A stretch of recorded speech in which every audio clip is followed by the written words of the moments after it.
할렐루야. 하나님께 영광 돌립니다. 여러분 모두를 축복합니다. 오늘도 여호와 이레입니다.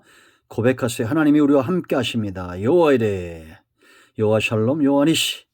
오늘도 분명 하나님께서 우리에게 좋으신 것들로 채우실 것을 믿습니다.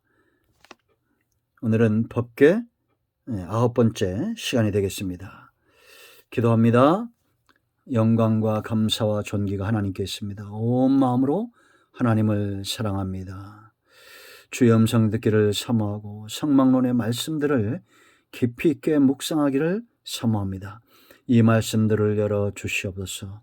종을 낮추시고 겸손하게 하시고 이 말씀들이 열려져서 우리가 지성소 깊은 곳에 들어가 하나님을 배웠고 이 시대의 왕같은 제사장으로 섬기기를 원합니다.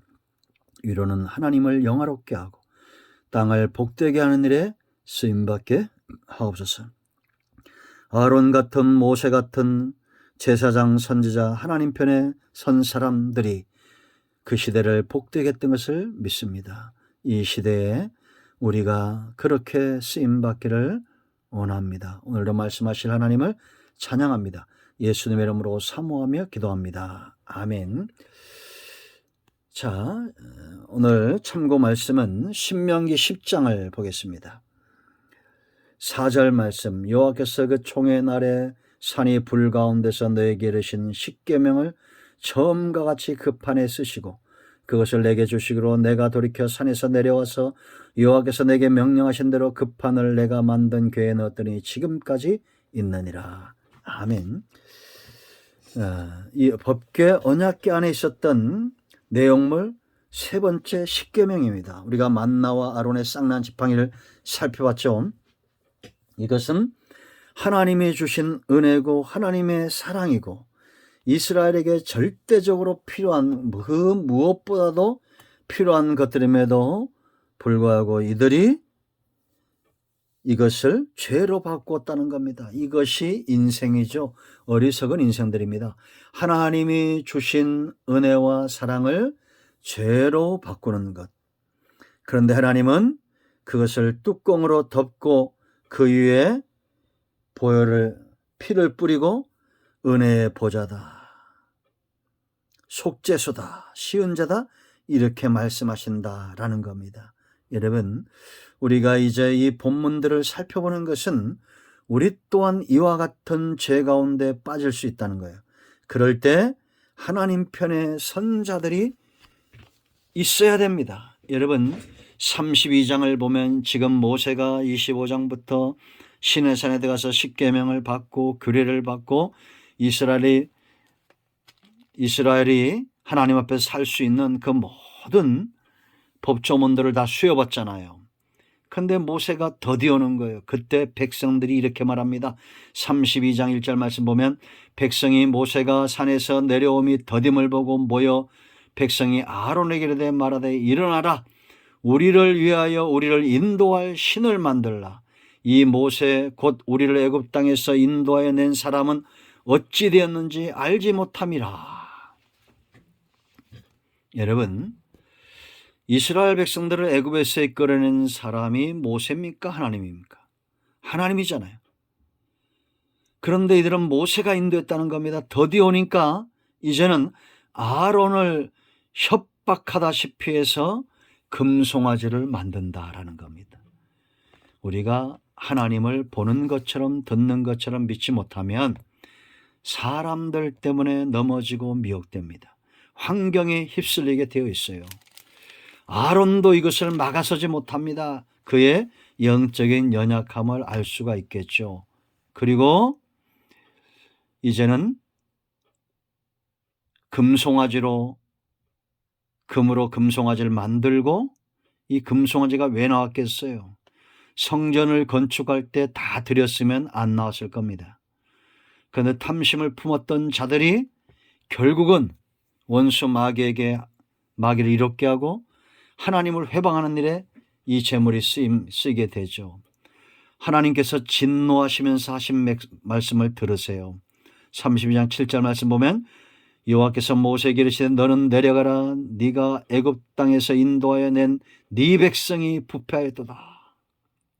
그들이 내가 그들에게 명령한 길을 속히 떠나 자기를 위하여 송아지를 부어 만들고 그것을 예배하고 그것에게 제물을 드리며 말하기를 이스라엘아 이는 너희를 애굽 땅에서 인도하여 낸 너희의 신이라 하였도다. 목이 뻣뻣한 백성이라고 구절에 이렇게 진단합니다. 여러분, 하나님이 다 듣고 계시죠?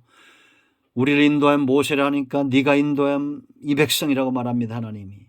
이들이 심히 부패했다는 겁니다.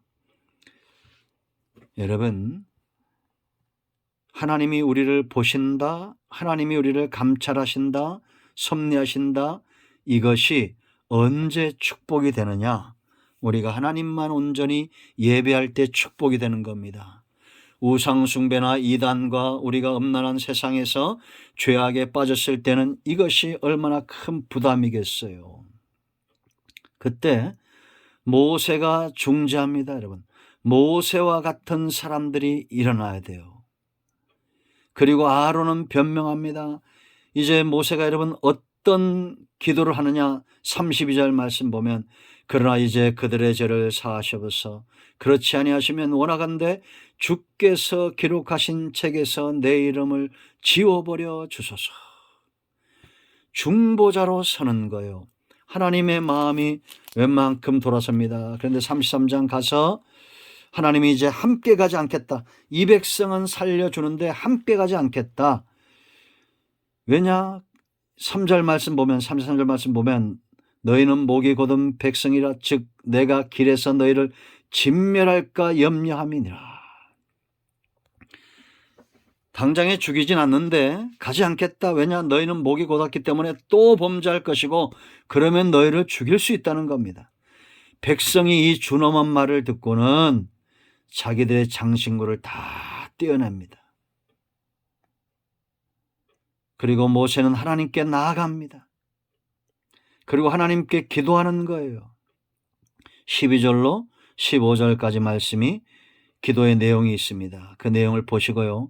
이 기도가 하나님의 마음을 움직이는데 14절에 이렇게 말합니다. 기도를 듣고 하나님이 여호와께서 이르시되 내가 친히 가리라. 내가 너를 쉬게 하리라. 여러분, 기도가 이만큼 놀라운 거예요. 모세는 하나님의 마음을 만져주는 기도를 합니다. 12절 13절 말씀을 나중에 꼭 묵상해 보시기 바랍니다. 그리고 나서 이제 모세가 두 번째 돌판을 받고 그 전에 하나님의 영광을 보는 데에 내려오는데 34장 27절로 25절입니다. 두 번째 돌판을 받은 거예요. 그 내려오는데 29절, 27절, 28절 두 번째 돌판을 받았고 29절 말씀을 보면 모세가 그 증거의 두 판을 모세의 손에 들고 시내산에 내려오니 그 산에서 내려올 때에 모세는 자기가 여호와와 말하였으므로 말미암아 얼굴 표비에 광채가 나나 깨닫지 못하더라. 모세가 성령 충만하고 하나님을 배워서 그 얼굴에 광채가 난 거예요. 이걸 보고 이스라엘 전체가 두려움에 떨고 그들의 죄 가운데 분노하던 것이 잠잠해집니다. 여러분, 우리는 하나님의 말씀을 가까이 하고 하나님을 가까이 하는 백성이 되어야 됩니다. 법은 십계명뿐만 아니라 하나님의 입에서 나오는 모든 말씀은 그대로 되는 역사가 있어요. 혜택이 있다고 저희 법궤 때 배웠잖아요. 우리의 영혼이 소성함을 받습니다. 눈이 밝아집니다. 귀가 열립니다. 우리의 마음이 즐거움이 있어요. 하나님의 사람으로 온전케 되고 모든 선한 일을 행할 수 있도록 준비되는 그런 하나님의 말씀입니다. 이 계명을 가까이 해야지요. 하나님이 더디 응답하시고 하나님의 말씀이 더디 이루어진다고 해서 우리가 우상숭배에 빠지고 탐심의 노예가 되면 안 된다라는 것입니다. 하나님은 이 법궤 안에 이 세 가지를 두고 이 죄를 덮은 거예요. 그리고 피를 붓습니다. 그리고 은혜의 보좌라 명명합니다. 지금도 여러분, 우리는 이런 하나님이 주신 은혜들을, 하나님이 주신 사랑과 오래 참음을 죄로 바꿀 때가 많습니다. 그 모든 죄를 주의 보혈을 의지하여 회개할 때 그 앞에 은혜의 보좌가 베풀어지는 거예요. 우리 모두가 하나님 앞에 이 귀한 은총, 속죄의 은총을 누리는 삶의 축복이 있기를 축원드립니다. 아멘. 할렐루야. 기도합니다. 예수님의 이름을 의지하여 기도합니다. 이 말씀대로 되는 은혜가 있게 하옵소서. 우리 가운데 마음이 상한 자, 병든 자 치유하시고 회복시켜 주시고 하나님이 기뻐하는 삶으로 온전히 회복되기를 원합니다. 나사렛 예수 그리스도의 이름으로 사모하며 치유하며 기도합니다. 아멘. 할렐루야. 이제 예수님의 이름으로 선포합니다. 모든 병만은 모든 문제와 흑암의 세들은 예수 그리스도의 이름으로 물러갈지어다. 병든 자는 치유되며 문제는 해결될지어다. 예수님의 이름으로 축복하며 이런 모두를 축복합니다. 아멘. 할렐루야.